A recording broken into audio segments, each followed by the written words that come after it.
Asyik mengantuk je dalam kelas, lepas tu susah nak fokus.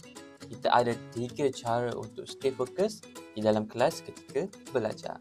Jangan risau, semua orang pernah rasa benda ni. So, jom. Yang pertama, duduklah di bahagian depan kelas. Jadi, jangan duduk kat belakang sangat sebab nanti kat belakang kita tak nampak, lepas tu ngantuk. Yang kedua, tangan kita ketika belajar kena aktif. Salinlah nota ataupun tak kisahlah nak contoh apa-apa, yang penting janji tangan tu bergerak supaya otak kita aktif. Yang terakhir, tanya soalan dekat cikgu. Simple pun tak apa, tanya je kat cikgu beberapa soalan yang ingin ditanyakan, supaya bila kita engage, our brain will automatic alert dengan apa yang kita belajar. Lepas ni, jangan tak fokus dan jangan tidur dalam kelas tau, sebab pelajaran ni penting.